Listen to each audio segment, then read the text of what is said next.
Hello friends, मैं अभिषेक त्रिपाठी स्वागत करता हूं आपके अपने YouTube channel content for UPSC and SSC पे। दोस्तों, आज से हम अपने मेडिवल इंडिया हिस्ट्री का कोर्स शुरू करने जा रहे हैं। दोस्तों, अब हम जो है ट्रांजिशन फेज से मेडिवल इंडिया में घुस चुके हैं।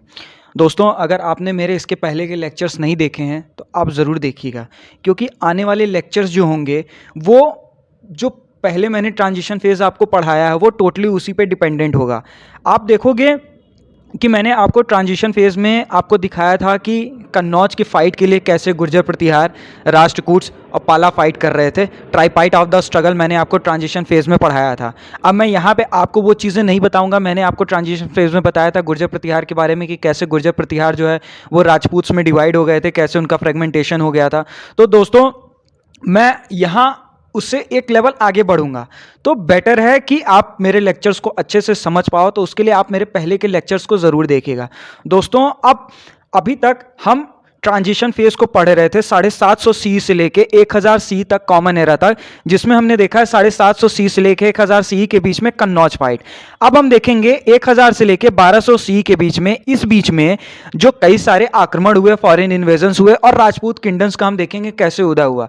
राजपूत किंगडम्स का बेसिकली उदय आपने दोस्तों देखा होगा कि मतलब पोस्ट गुप्ता के टाइम से कैसे इंडिया में फ्यूडलिज्म ज़्यादा उत्पन्न हो रहा था। तो इसी फ्यूडलिज्म की सामंतवाद व्यवस्था के चलते आपने देखा कि मैंने आपको बताया ना कि गुर्जर प्रतिहार कैसे जो है राजपूत डायनेस्टीज में बढ़ गया था। चौहान, परमार, सोलंकी, गढ़वाल, तोमर। तो यही हम एक एक करके देखेंगे। दोस्तों, मैंने एक आपको ब्रीफ अंडरस्टैंडिंग के लिए एक पिक्चर आपको क्रिएट की है। अब जो आपकी स्क्रीन पे ये मैप दिख रहा है, मोबाइल स्क्रीन पे, कंप्यूटर स्क्रीन पे, लैपटॉप पे, आप इस मैप को समझने की कोशिश करना। बेसिकली दोस्तों, हम मैप की एक बेटर अंडरस्टैंडिंग के लिए मैप को पढ़ेंगे। हम देखेंगे कि फॉरेन इन्वेजन जो हुए थे वो बेसिकली 3 फेज में हुए थे, फेज 1, फेज 2, फेज 3। हम इस हर एक फेज में देखेंगे कि क्या उस समय की इंडिया की पॉलिटिकल कंडीशंस हुआ करती थी। हम दोस्तों अब फेज 1 से शुरू करने जा रहे हैं। हम फेज 1 में देखेंगे कि 800 सी की बात हो रही है। इस 800 सी में आप देखोगे कि जो सबसे पहले अरब का आक्रमण हुआ वो मीर कासिम का हुआ। मीर कासिम के टाइम में देखोगे कि उस टाइम क्या था दोस्तों, मीर कासिम के टाइम में क्या था कि आप देखोगे कि ये सिंध वाला रीजन हुआ करता था, यहां पे राजा दहिर का राज हुआ करता था। इसके बाद आप देखोगे कि ये अफगानिस्तान वाला रीजन हुआ करता था, जहां पे हिंदू शाही डायनेस्टी का रूल हुआ करता था। आप देखोगे कश्मीर वाले रीजन पे कश्मीर कारकोटा का रूल हुआ करता था। आप जब फेज 2 पढ़ोगे ना दोस्तों, तो यहां पे देखोगे कि कश्मीर कारकोटा के साथ एक उत्पल लोहार डायनेस्टी का भी रूल हुआ करता था। उसके बाद आप देखोगे कि गुर्जर प्रतिहार का राजस्थान पे रूल था, जो कि भारत की लक्ष्मण रेखा भी बन के हुआ करते थे। मैंने आपको बताया ना कि मीर कासिम के बाद जुनैद और तामीन की आर्मी लेके कोई इंडिया में घुसा था, तो जुनैद और तामीन थे, उनको जो है रोकने वाले गुर्जर प्रतिहारी थे। तो हम यही एक एक करके देखेंगे।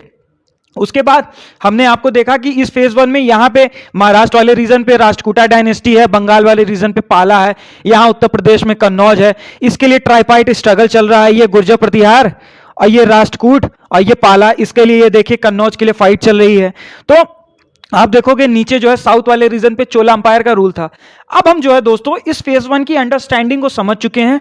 अब देखेंगे कि फेज 2 में जब अरब का आक्रमण हुआ, तो उसके बाद आप देखते हो कि अनफॉर्चुनेटली क्या होता है, जब अरब का आक्रमण होता है तो जो सिंध वाले रीजन पे क्या होता है, नॉर्थ वेस्ट फ्रंटियर पे अफगानिस्तान पे हिंदू शाही का रूल था, सिंध वाले रीजन पे राजा दहिर का रूल था। इसमें क्या होता है कि राजा दहिर अनफॉर्चुनेटली हार जाते हैं, बहुत बुरा नरसंहार होता है, जिनोसाइड्स होता है। उसके बाद आप देखोगे कि मीर कासिम जो है यहां पे अपने आप को स्टैब्लिश करता है, मतलब यहां पे अरब का स्टैब्लिशमेंट हो जाता है। और आप देखोगे कि यहां जहां कहीं सिंध वाले रीजन पे राजा दहिर का रूल हुआ करता था, वो डायनेस्टी अब खत्म हो जाती है, उनका रूल खत्म हो जाता है। और आप देख रहे हो कि अभी जो गुर्जर प्रतिहार का रूल हुआ करता था यहां राजस्थान वाले रीजन पे, आप देखोगे कि वो धीरे धीरे जो मैंने आपको बताया ना कि फ्यूडलिज्म के चलते इनका फ्रेगमेंटेशन हो जाता है राजपूत डायनेस्टी में। अब आप देखोगे कि फ्यूडलिज्म के चलते ये छोटे छोटे भाग में बढ़ चुके हैं, चौहान, गढ़वाल, परमार, तोमर, चंडेल। और आप एक चीज और देखोगे दोस्तों कि यहां बंगाल में जहां कहीं पाला हुआ करती थी, वो सेना डायनेस्टी में रिप्लेस हो चुकी है। और आप देखोगे कि उड़ीसा वाले रीजन पे गंगा का रूल हो रहा है। और आप देखोगे कि यहां पे जहां कहीं मैंने आपको दिखाया था ना कि ये रानीखेत वाले रीजन पे राष्ट्रकूटा डायनेस्टी महाराष्ट्र वाले रीजन पे हुआ करता था, उसको कल्याणी चालुक्य ने रिप्लेस कर दिया है और इंपीरियल चोला नीचे साउथ में बना हुआ है। अब दोस्तों मैंने आपको बताया था ना कि फेज 2 में जब गजनी का आक्रमण होगा तो यहां पे कश्मीर कारकोटा के साथ, कारकोटा डायनेस्टी के साथ एक उत्पल लोहार डायनेस्टी भी रूल करेगी। इनकी जो रूलर थी दोस्तों दिद्दा थी। दिद्दा, यहीं से बेसिकली जो है शब्द दीदी कॉन्सेप्ट आया, मतलब दीदी वर्ड जो है वो यहीं से आया है। तो दोस्तों आप इस जो मैप आपकी स्क्रीन पे दिख रहा है इसका आप जो है स्क्रीनशॉट ले लीजिएगा। अगर आप मेरे मतलब वीडियो से नोट्स बना रहे हैं तो आप प्रॉपर जो है बनाइएगा, इमेज को समझिएगा, पॉलिटिकल फ्रेगमेंटेशन को समझिएगा। तो बेसिकली दोस्तों जब एक एक करके मैं राजपूत किंगडम्स के बारे में ले आऊंगा, परमार, चौहान, चंडेल, गढ़वाल, तो यही आप समझिएगा कि उनका रूल कैसे था, कैसे धीरे धीरे आक्रमण को उन्होंने रोका।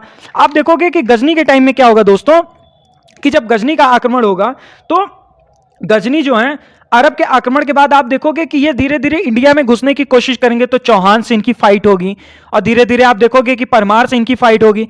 फिर इसके बाद हम देखेंगे कि जब फेज 3 का होगा, जब फेज 3 लगभग जो है हम 12th सेंचुरी को मानेंगे, 1091 से लेके 1092 मतलब 191 से लेके 192 के बीच का पीरियड हम देखेंगे कि जब इंडिया में आप कह सकते हो कि गौरी का आक्रमण हो जाता है तो धीरे धीरे जितनी भी राजपूत किंगडम्स रहते हैं उनको वाइप आउट कर दिया जाता है। दोस्तों आप देखोगे कि वाइप आउट होने के साथ साथ आप देखोगे कि जहां पे कहीं इंपीरियल चोला लाई कर रही थी यहां पे होशला डायनेस्टी है। आप देखोगे कि यहां वारंगल वाले रीजन पे अब काकाटिया का रूल हो जाएगा। आप देखे थे ना दोस्तों कि कल्याणी चालुक्य पहले यहां पे रूल कर रहे थे फेज 2 में, फिर आप देखोगे फेज 3 में यहां पे काकाटियास का रूल हो जाएगा। और आप देखोगे कि लगभग आप मान के चलिए कि कई सारी राजपूत डायनेस्टी वाइप आउट हो चुकी हैं। आप यूपी वाले रीजन पे देखोगे कि गढ़वाल का रूल वही चल रहा है दोस्तों। ये वही गढ़वाल के राजा जयचंद थे जिनके ऊपर आज भी मतलब ये कह सकते हो कि राजपूतों के ऊपर दाग लगा हुआ है कि इन्होंने बेईमानी की थी, जिसकी वजह से जो है पृथ्वीराज चौहान और गौरी के बीच में फाइट हुई, पृथ्वीराज चौहान की अनफॉर्चुनेटली डेथ हो जाती है। तो ये भी एक मिथ है। हम आगे एक एक करके ऐसे कई सारे इंटरेस्टिंग फैक्ट्स हैं मैं नोट्स के रिगार्डिंग आपके सामने लाऊंगा और जहां पे कोशिश हो सकेगी मैं मतलब महत्वपूर्ण बातें आपको बताता रहूंगा कि आपको पढ़ने में भी मजा आए, एक इंटरेस्ट बना रहे। दोस्तों ये पॉलिटिकल फ्रेगमेंटेशन को अपने दिमाग में बिठा लीजिएगा, देख लीजिएगा। एक बार मैं फिर से आपके सामने ला के रख दे रहा हूं। आप देखिए कि फेज 1 में गुर्जर प्रतिहार है, गुर्जर प्रतिहार और राजा दहिर को समझिएगा। राजा दहिर सिंध वाले रीजन पे है। इसके बाद आप देखोगे कि राजा दहिर को रिप्लेस करके अरब का रूल हो चुका है।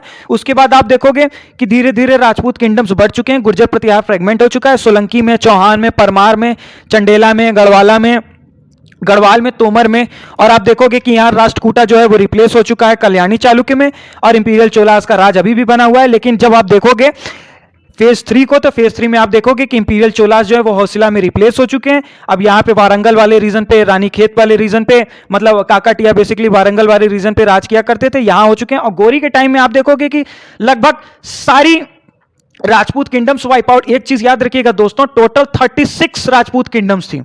36 राजपूत किंगडम्स को तो हम नहीं पढ़ेंगे दोस्तों, लेकिन जो 5-6 इंपॉर्टेंट्स थी जहां से मतलब दिल्ली सल्तनत का स्टैब्लिशमेंट हुआ, या कह सकते हो कि उन्होंने प्रोमिनेंट रोकधार रखी, हम उन्हीं को पढ़ेंगे।